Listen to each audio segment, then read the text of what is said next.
everyone, Sirturmund here again, and today I'm bringing you some standard gameplay. Today's deck is gonna be Pantheon Akshan with only standard cards, and the reason that we want to showcase this deck is because Pantheon got a new tool in Pantheon decks, which is gonna be Sacrificial Scholar, and this card is so good for faded Pantheon in general, and I like the combination with Shurima because of a cute interaction that you have between the Scholar and Rata Negation. As you'll see in one of the games today, when you play Rata Negation on the Scholar, when the Scholar dies, you get the Rata Negation back into your hand, so it kind of doubles the value of your Rata Negation sometimes. So today we're gonna play some Akshan because it's been a while since we play Akshan, combine it with Pantheon, and see how this new tool actually helps this old archetype that we have seen before. So hope you enjoy the games coming up soon, and remember, if you like today's content, make sure to like it below and subscribe to us. We post LOR videos every single day, and yeah, stay tuned in the video. We do more in-depth breakdown and mulligan tips. And remember, even though this is a standard video, you can actually use this same deck in Eternal. I think the only thing that you would change in Eternal would probably be adding Shapestone. So anyways, enjoy the games coming up soon, and I'll see you at the end. In this match, we're going against Veigar Norra. Okay, so we do have like spell sheets and stuff like that, which are really nice. I do kind of like this cultist into swinging glaive combo.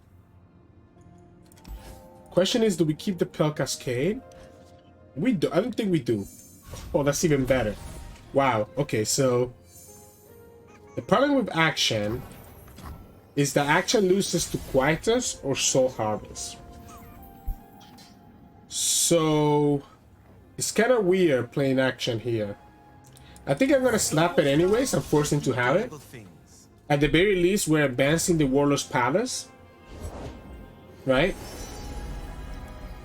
So at the very least, we're advancing the Warlord's Palace. We're no longer losing to a Quietus. I guess the opponent can destroy the Bloodletters from a Quietus, which would suck. But it wouldn't be impossible for us to come back from. We go here.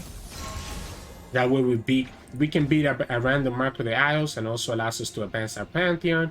Next turn we can go the Swinging Glaive, or we can go Lunari Cultist. Either way, Quietus is still a concern, but not as horrible because I still have another equipment.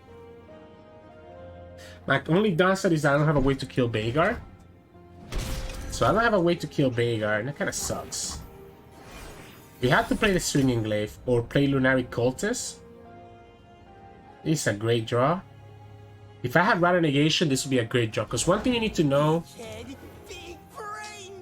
So. Wow. This is bad. I'm going to have to sacrifice my Akshan. I'm going to have to sacrifice my Akshan for this to make sense. The good thing is that we just get the we do get the troll back. Okay, but I'm completely fine with that, right? Wait, that's even better for me because now I just get double Dark Control back. So now I just go like this and I just get another Dark Control if you attack with a Catalyzer. The Spell Shield helps them out as well with their Veigar, but not impossible. Here we can go Swinging Glaive on one, Bloodletters on the other, but I think I'm actually gonna go ahead and play the Forsaken Bakai and try to look for like a Spell Shield.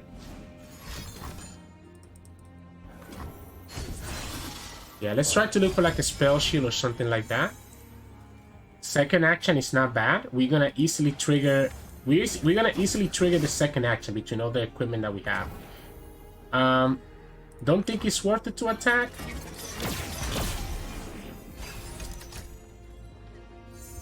So the idea here is that we want to trigger the level up action. So we can't play Akshan until we know that he's going to level up. Okay, so you finally get your Quietus. We're going to have to go here first, and then we can play Akshan, right? It will discount and get us the value. It sucks that we cannot kill that Norra, but that's fine. Again, just try to level up the Akshan and start getting the landmark. Because if I can get the Spell Shield from the on this landmark instead of having to rely on drawing it. That's also good for me. And I also get the predict, which never hurts, right? So let's predict here. Battle negation is amazing. The swinging glaive is kind of tempting though. But I'm kind of liking the battle negation. I'm kind of liking the battle negation because we have the scholar. And what we're going to do with the scholar and the battle negation is that we can actually put battle negation on the scholar. And when the scholar dies, we get another battle negation right back. So it's kind of cute. We are gonna have to get rid of one of our units here. Maybe we don't play Pantheon just yet. Maybe I'm okay not playing the Pantheon just yet. Like maybe we just go like this. Give this guy the gem. Pantheon is about to be leveled up. This is still pushing damage, and we still have the Rattle Negation. Opponent doesn't want to kill this one. If they do, then that's a mistake, because that gives me the blood letters. Okay. This Nora is a little bit annoying. Okay, opponent gets Veigar as well. Okay, so opponent gets the Veigar.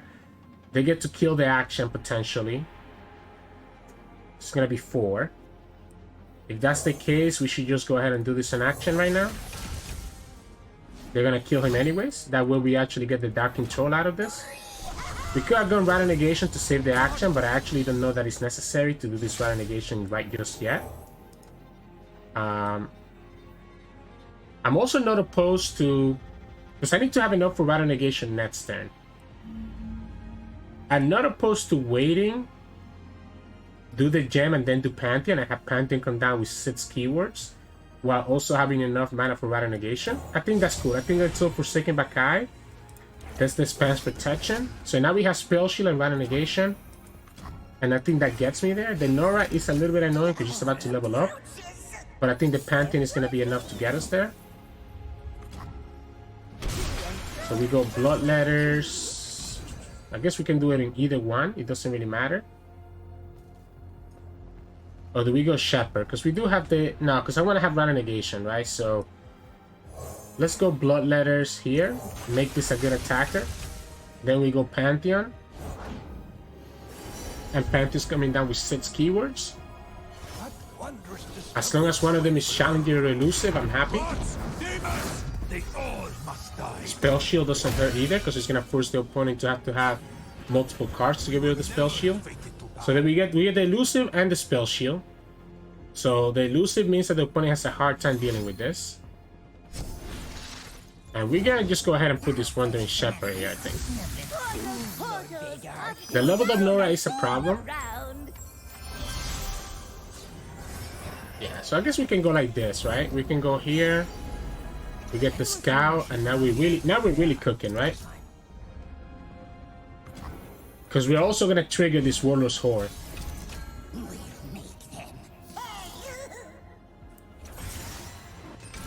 We already have Spell Shield, so I'm actually don't even gonna go for the Spell Shield.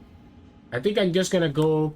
like, we could give everything vulnerable, but I think I can literally just win with Pantheon this turn. I guess if you want to win with Pantheon this turn, we should give everything +2/+2. That way we're pushing 10.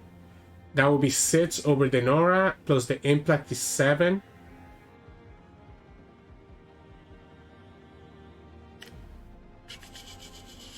Yeah, I guess it has to be the +2/+2, huh? I like the +2/+2. It's gonna let us kill this. It's gonna let us win the game right here. With Spell Shield and Rattle Negation, opponent cannot do anything. Because the Nora has 4 HP, she could actually prevent the lethal if I don't go for the +2/+2. Because now there's going to be 11 here. Even if the opponent blocks with Nora, it's still doing 6. Your Desenata does nothing when we just attack with everything. I think we need to attack with everything and just attack with this. And that's game. We had the Rattle Negation, by the way. We had 2 Rattle Negations. So we didn't get to see it that game. But if the opponent had like Vengeance plus a ping, like Vengeance plus Pythos to try to kill my Pantheon, we could do Rattle Negation on the Scholar. And the Scholar's ability says that when he dies, he gives you a copy of any spell that you used on him. As soon as you cast Rattle Negation on your Scholar, it counts as being used. So the Scholar will give us another Rider Negation back, and we had enough mana to actually have access to 2 Rider Negations if for some reason the opponent had the answers through the spell sheet on the first Rider Negation. So in this matchup, we're going against Karma Sett with Bilgewater. I can't say I've seen Bilgewater in this deck before. I like the action. I don't know that the Cosmic Jungling is necessary. I like the action, and we can go Bloodletters on the action right away to start advancing our action, and then we can easily do the Swinging Glaive on the following turn to keep advancing our action, and we can keep trading between the Bloodletters and the Swinging Glaive to get there. There's one punish to this, and it's gonna be heavy metal, right? The opponent is on Bilgewater, so if they have heavy metal, then we lose the Bloodletters and the action here. Doesn't look like they have it, so we can go Bloodletters. We get to attack into the higher gun, advance this further, and even when the action dies, we'll get access to the Dark Throne, right? So even when this action dies, we still get access to the Dark Throne.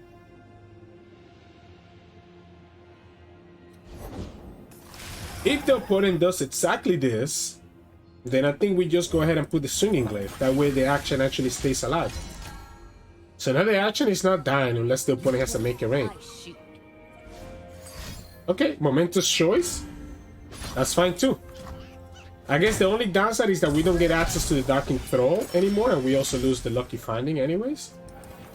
But I think that's fine. We eat up the momentous choice, which is a weird card to be playing in this deck. We can go Vagabond here, and we're actually going to trigger the Warlord's Palace with the Darkened Bloodletters. Unless the opponent actually kills this Vagabond right now. Okay.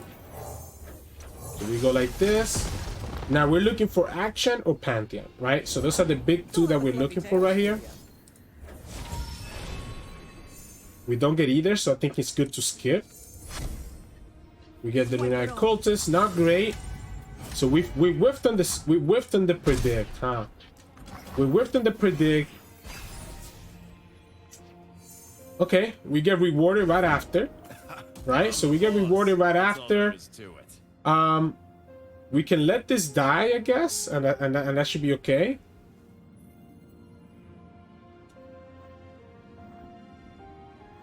I want to play. So if I don't want to lose this second Darkened Throne. I don't want to lose this Darkened Throne, but at the same time I need to advance. I need to advance this Pantheon, right? So I think I'm gonna have to commit one Desert Duel here. Stop them from getting any more coins. Let them kill this Vagabond if they want. We get the Darkened Throne. Now we have two options. So next turn we have 6 plus 2, which is 8. It's never enough for us to have Pantheon plus. I guess it is enough for us to have Pantheon plus Rider Negation. So we're gonna just pass here. Because what we're gonna do first is gonna be Pantheon.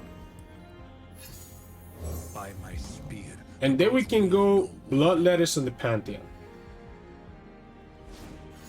If the opponent goes like this, I don't think this is worth doing the Rider Negation on, right?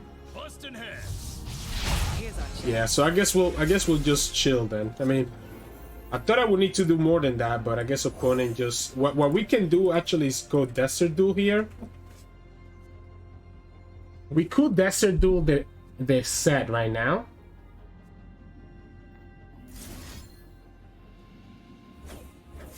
I think I'm fine with this, right?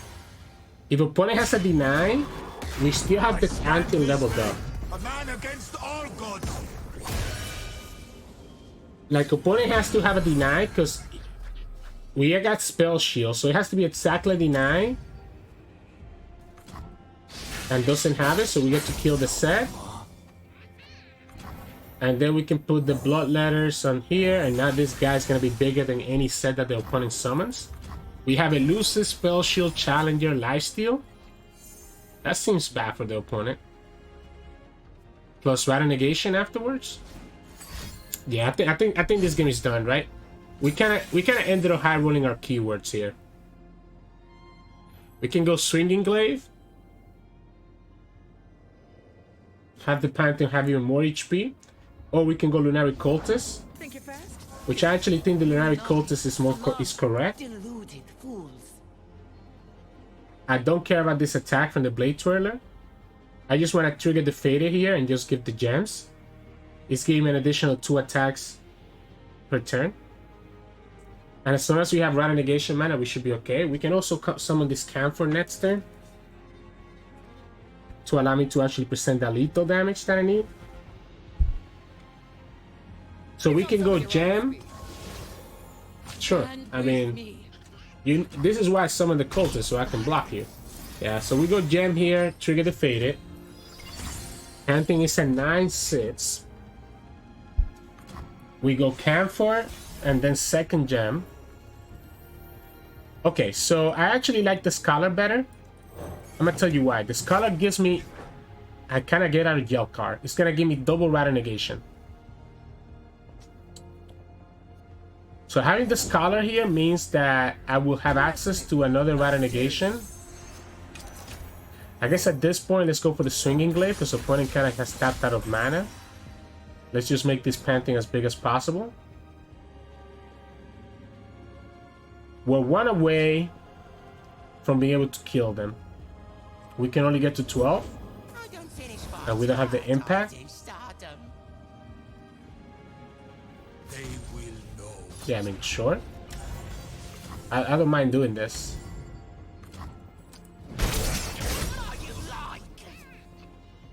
If we go Camphor, we get there. We've Sett. I guess I could have just gone Camphor, but the opponent has more mana than we think, because they have access to the coins, right? The problem here is if they play Karma into another card, into like... Okay, well, that's not really... Don't really matter to me. We can go here. Yeah, we can go here. Think I'm fine with that?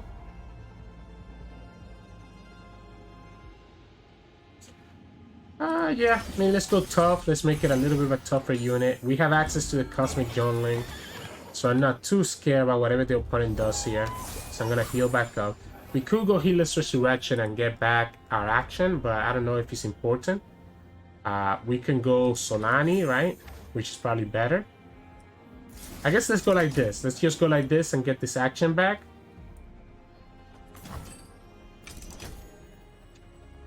Poor mana doesn't scare me anymore.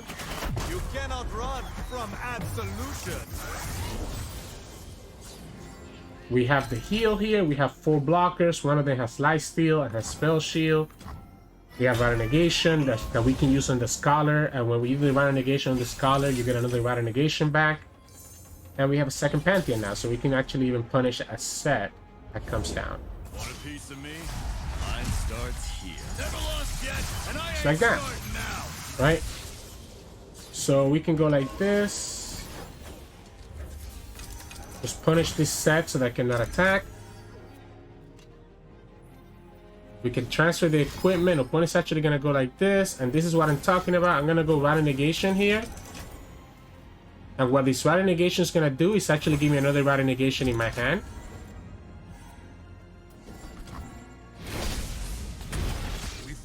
Plus another Lucky Find. I forgot about Lucky Find as well.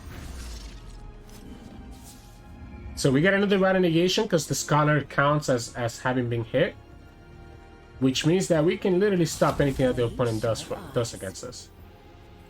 Sure. I guess what's the punish here? There's no punish. There's no punish to blocking this.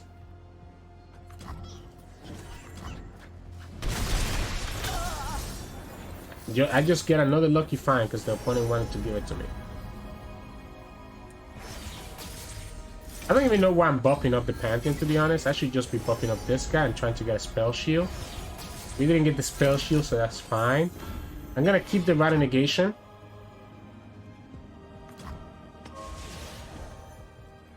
I'm gonna keep the Rata Negation so that we can stop anything that the opponent does here. Go like this. I wish I wish I could actually have triggered this, actually, now that I think about it. Would be nice. Yeah, it would be nice, right? Let's just go like this. would have been nice to trigger, just in case that the opponent has a way to survive. I think it's correct to pull the Sett. Would have been nice to trigger the Warlord's Hold this turn to guarantee our lethal attack, but that's okay. You got to see the first hand, the Scholar plus Rider Negation interaction, so GG's. In this match, we're going against Jhin Annie. Oh man, okay, we have the Forsaken Bakai, which is good. I was trying to think, like, aggro is gonna be really hard for us, but the Forsaken Bakai kind of helps us because at least we got like a nice early blocker. The amount of negation is fine with the Scholar. I don't hate it. We can go for the action. I don't know if the action or it was better than the Cultist, because at this rate we're not gonna get this. No one's the wiser. We're not gonna get this Pantheon leveled up, right? So we're not gonna get this Pantheon leveled up, which is a problem. So let's see. We can go action. Oh, come on. Really? I'm gonna go action anyways, man. I'm willing to sacrifice my action here if the opponent has another one-drop. Because the opponent has to have another one-drop to really make this pigeon do what it needs to do, right? And of course they do. I'm still in a good spot, though. One of the pigeons is gonna have 3 HP, though. 3 power and 3 HP. I block the pigeon and the Savager, and I just play my Vagabond next. Even if I lose the action, I have to do it this way. The problem is that they have access to stuns and random stuff like that. They'll never see it coming. Yeah, so I just block this pigeon, block the Savager, take the 3, lose the action, play the Vagabond, and go from there. The downside here is the stun at the open turn might be a problem. Other option is for me to play the Scholar plus the Bakai. And maybe that's actually correct because I'm able to wait a little bit. I think the Bloodletters is correct because he gets this to a 3-2, so now I can actually block the pigeon. We go the Scholar, and when we give it the Bloodletters, this will also be a 3 power unit. Everyone here is so cool. I'm attacking here because no matter which one the opponent blocks with is good for us. Like this Mana Soul Student could be a problem. No Pantheon Steel, but we do have another Predict that's gonna come not too far away. Okay, so we just push 3. Let's go for the Scholar. The stuns here are the aqua part, right? So the opponent has a stun. Like if they have a Sunhawk into the 2-drop that also stuns the ephemeral, then I'm kind of screwed, right? I've never seen a Doesn't look like they do, so we just go like this. And he's not just a dog. I want to play these Bloodletters, and maybe I should have done that before I play here. Another Mana Soul Student. Okay, so now we just go here. And now we have blockers for everything, including the Annie. And opponent has no mana, so I'm definitely... I guess we don't have a blocker for this guy, right? This guy's gonna go to 4. If he goes to 4, I'm okay with... I guess I gotta just take that 4, right? Oh. Opponent's gonna... Okay, so opponent's gonna continue with the Mana Soul Student then.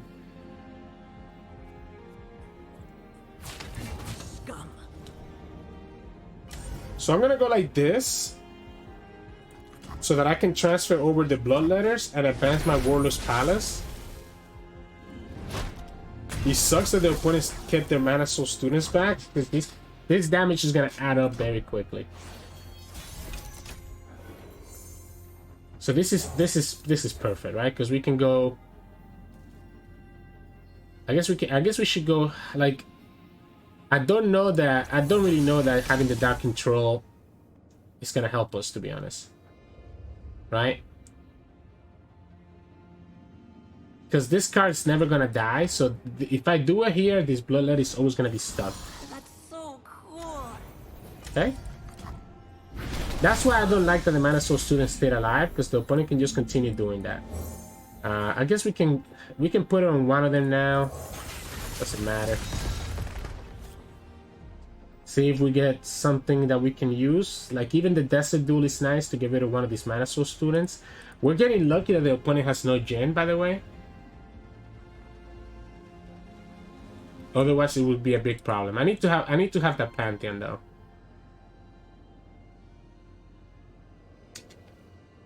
I need to have that Pantheon. The Rattle Negation is good, but I only have one blocker. Oh, I can see the magic. Woo! I need another blocker then. Okay, that's a great blocker. Yeah, I think this is good. I think this is good. Let's push forward here. Let the opponent not block it, I guess. This is 3 damage every time that the opponent does any skill. We have the Rattle Negation and expands protection to protect ourselves. And we have another equipment now that we can put on the Jungling so it can become a good blocker. Somehow. So here we just go like this, right? So we just go like this. That stops all the damage and also stops the stun. We go Wandering Shepherd on this guy. And now this guy is a good blocker into any of their units, stopping the opponent from being able to attack.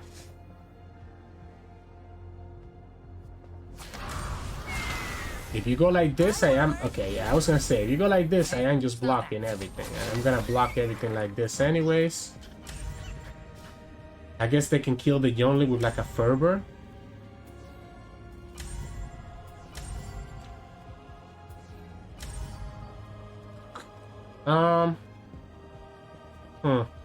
I guess if we went with the quick attack, it would have been the same. No, because this guy's gonna heal 1, so I will be able to attack him. Maybe it was better to kill the Mana Soul student, to be honest, over the... No, because that one was dealing 5. I had to kill that guy. Again, we're getting super lucky that the opponent hasn't found Jhin. To be fair, we haven't found Pantheon, right? So, kind of goes both ways. They're actually gonna just go ahead and kill this guy. Alright. So I think at this point, we're playing Solani then, right? So at this point, if we don't get Pantheon, we're just playing Solani. So we're just playing Solani here. And having the Forsaken Bakai to look for the Pantheon. Solani's gonna start... It's gonna put them on a 2-turn clock. Like this turn and next turn wins us the game with Solani. Annie, okay. Let's go ahead and Bakai. That's the Pantheon. We have blockers for both units. Opponent's gonna push 1 damage. Opponent's gonna push 1 damage. I guess they could have a... They could have a stun here. A Sunhawk. Or the Stagehand.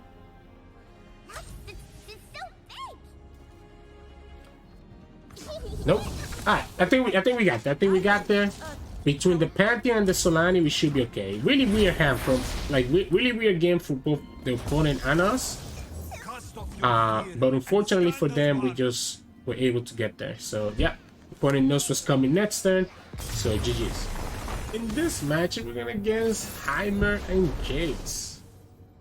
Lethargic Line. Let's see. Ooh, okay. I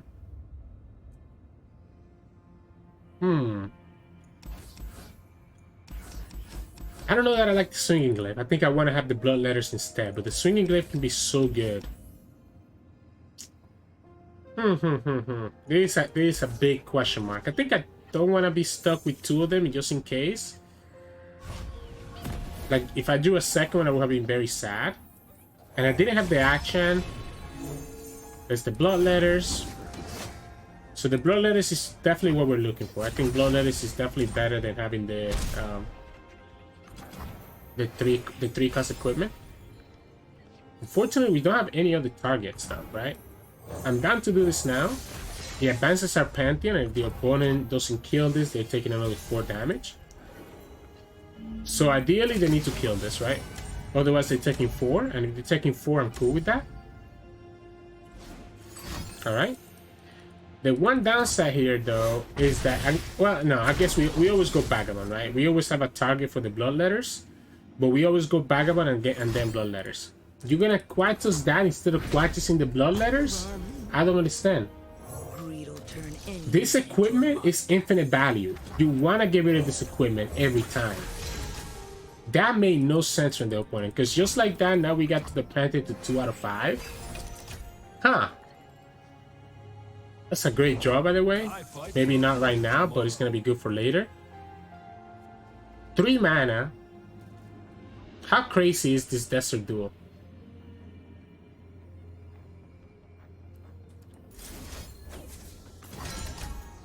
I'm going to say I'm going to do it. This deck doesn't play Get Excited, and if I can take a Jayce out of there just like that, I will take that. And just like I did last turn, I'm gonna just open attack for 4 and see what the opponent does. The Scholar is gonna be okay. That's the second Mystic.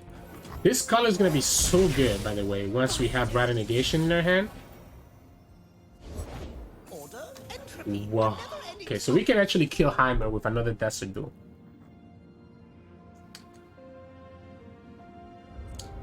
Question is, do we kill Heimer with the Desert Duel?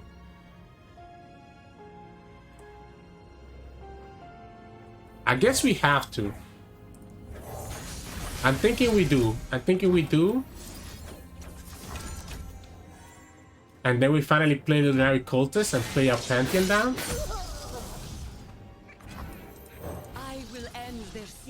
War. So that's 2 champions gone. It's gonna force the opponent to have to play another champion here.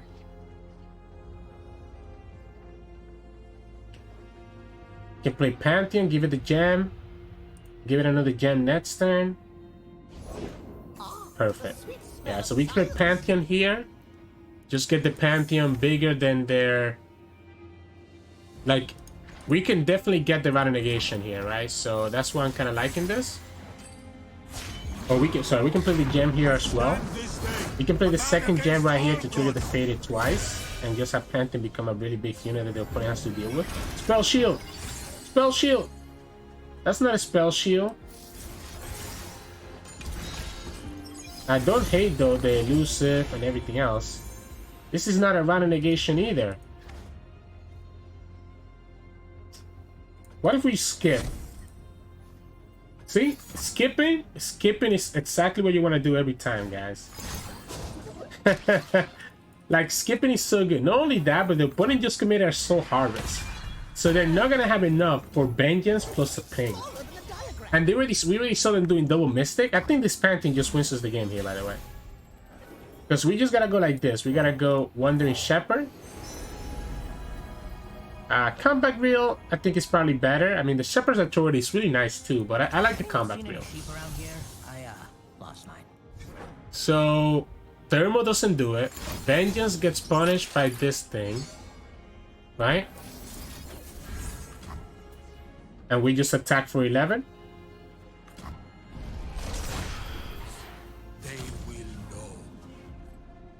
Yeah, we just attack for 11, attack with this guy as well, get another mana back. I guess 12 technically. I am kind of concerned. About another Vengeance, right? Another Vengeance means another Elusive. Means a lot of problems for us.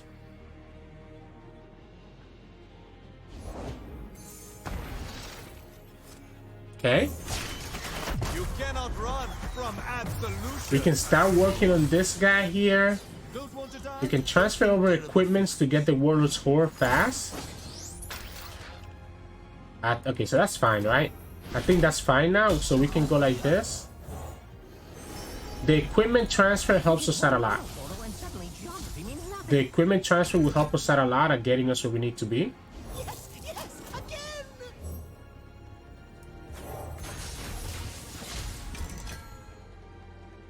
To get this Warlord's Horror enabled.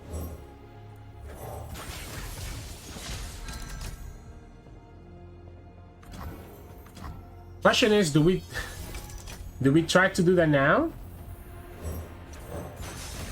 I guess we should, right? I guess we should try to get this trigger now, if we can.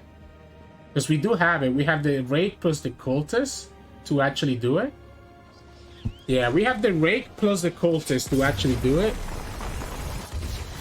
I guess if the opponent has a Vengeance, it doesn't matter, right? Because if the opponent has a Vengeance, we actually get punished by ruination by us developing the equipment, right? It was probably better to use open attack because the opponent is forced to have the vengeance because the Pantheon has overwhelm and just kills through their elusive. So I got a little bit greedy there because I saw the Warlord's horde value, but it was definitely better to open attack, forcing to have the vengeance because we could have actually died to like a random ruination there or anything like that that the opponent might have had as low speed spell. So ended up working out that we were able to kill both the Jayce and the Heimer though. That forced the opponent to play the second Heimer, otherwise I could have turned into draw, so GG's. In this match, we're going against... Oh, okay, so Kai'Sa, Garen, and Jarvan. The Kai'Sa is going to be a problem. Like a big problem, actually. Let's keep the Forsaken Bakai. Okay, we have the Akshan. Maybe we don't play the Forsaken Bakai here. The Quicksilver's gonna be really good later on. Now let's do it and see if we get the blood letters, right? So we want the blood letters.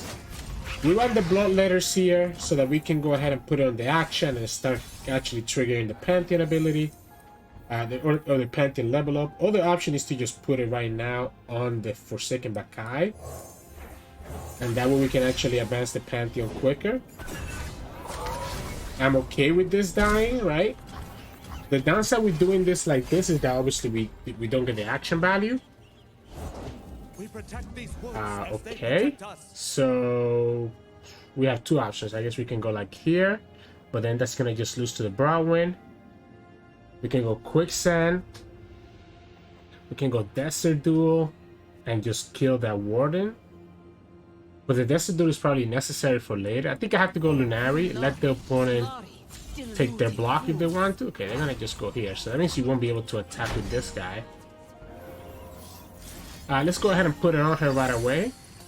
Opponent can kill her with a Broadwind, and I think that's fine. I'm okay letting that be a 1 HP. Okay. So I'm okay letting this be a 1 HP, right? Just kill the scout for now. We'll play the action. I don't want to play the blood letters until I have the action on the field, so that we can continue advancing our stuff, right? Sits? Oh, it's already evolved because of the scout. I was like, why is it Sits already? I forgot about that. So we have two options. Say we can go blood letters here, or we can go blood letters here. I guess let's go here.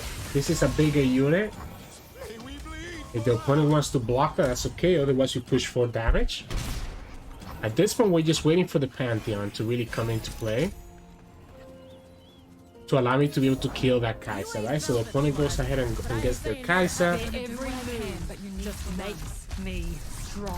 What I have to be careful of here is, like, do I just go ahead and go for the Desert Duel right now, kill the Kai'Sa?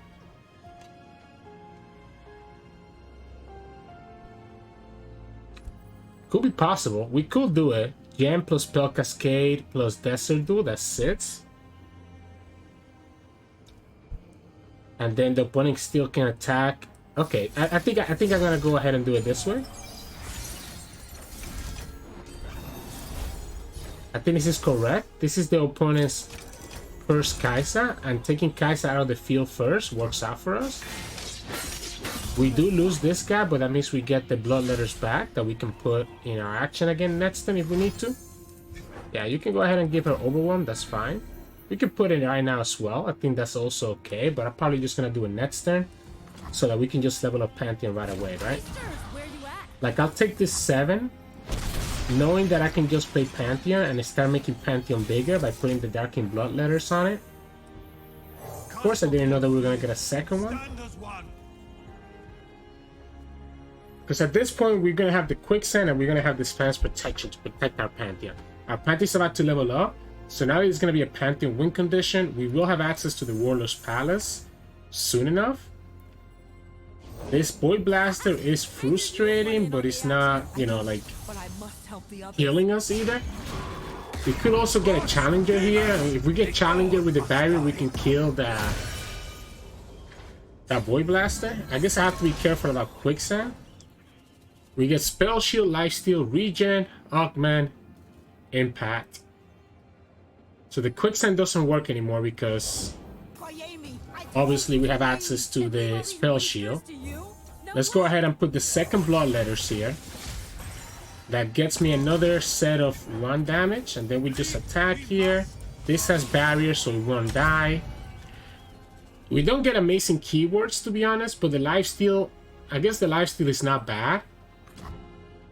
Opponent's gonna just take that like that? Ah, okay, I don't agree with that.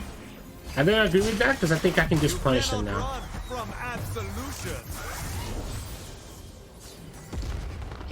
Yeah, I mean, I can just take this, right? I mean, I don't really care about this.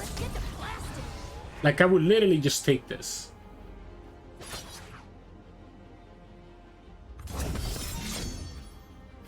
Okay. So then we just go quicksand here. So quicksand here gets me there. Do I want to do quicksand anywhere else? No, let's just go quicksand here. The Jarvan dies, the action stays triggered, we get to lifesteal. And then next we have the overwhelm to do whatever we want. Let's go and predict. We have the spell shield. The Tellstones is great because it lets me go +4/+4 on the Pantheon. We can even go ahead and give this a better keyword. We get the quick attack. That's not bad. At this point I should have probably just gone for the other keyword, to be honest, but I don't hate doing the quick attack.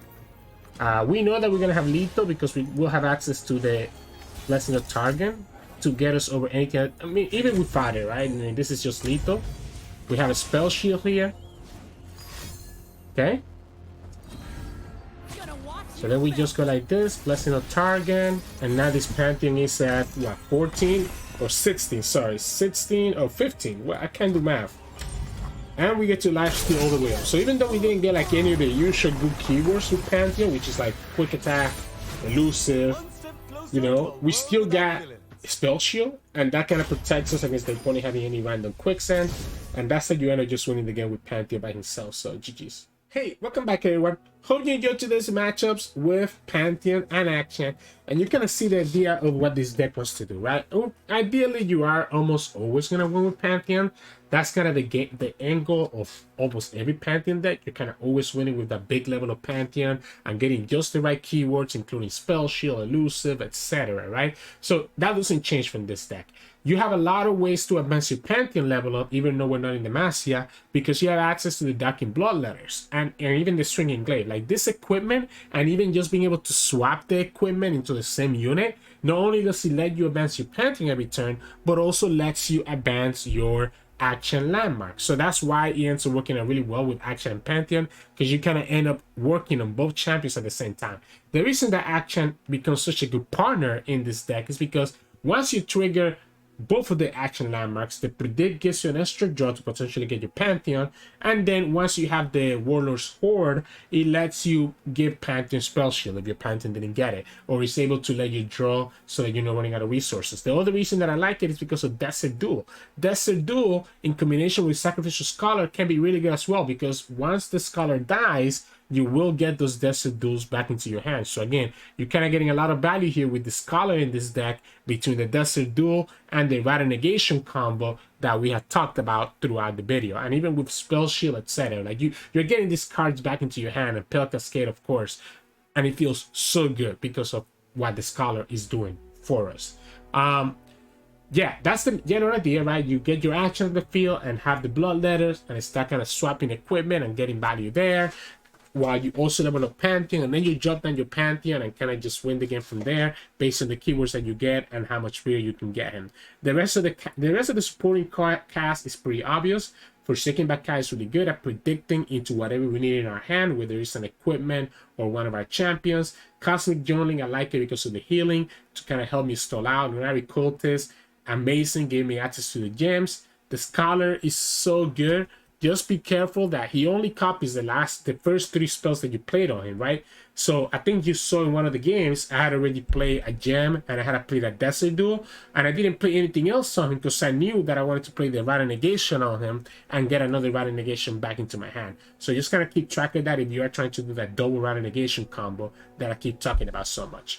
Vagabond, nice at letting us advance our landmark, or sometimes get it when we have action on the field. So then when we get the action is really going to come down leveled up. 1 day champion for additional equipment, and 1 camphor. I actually think we should go go up to 2 camphor and maybe get rid of 1 quicksand. I found the quicksand not have a lot of value for us in this deck, but maybe I just haven't run against the decks that will actually take advantage of the quicksand.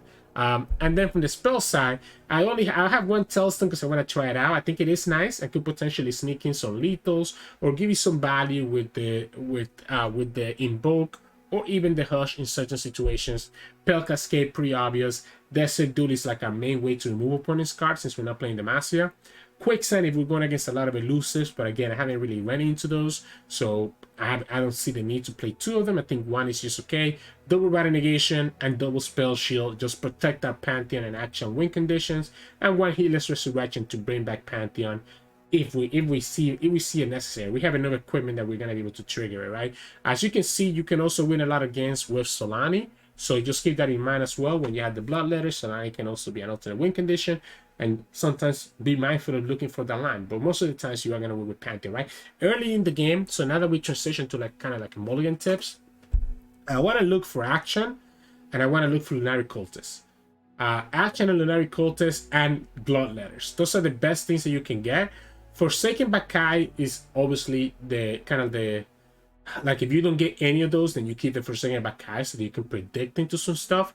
But you want Action, Bloodletters, and Lunari Cultist. Like any of those, a combination of those, and even if you have all 3, that's even better, would allow you to start progressing your Pantheon while also letting you progress your landmark at the same time, right? So again, you're looking for Action, Bloodletters, and Lunari Cultist. And in the early game, all we're trying to focus on is kind of leveling up our Pantheon. So we're playing the Lunari Cultist and playing the gem on her right away if we don't have a Bloodletters. If we have a Bloodletters, then we play the Bloodletters instead, you know, to get the Lunari Cultist enabled and also get the Pantheon trigger. We can do the same thing with Action. Action into Bloodletters helps out a lot. If we don't have any of those, then we want to go for the Forsaken Bakai and hopefully predicting to a Bloodletters so that we can play the Bloodletters and the Bakai on turn 2.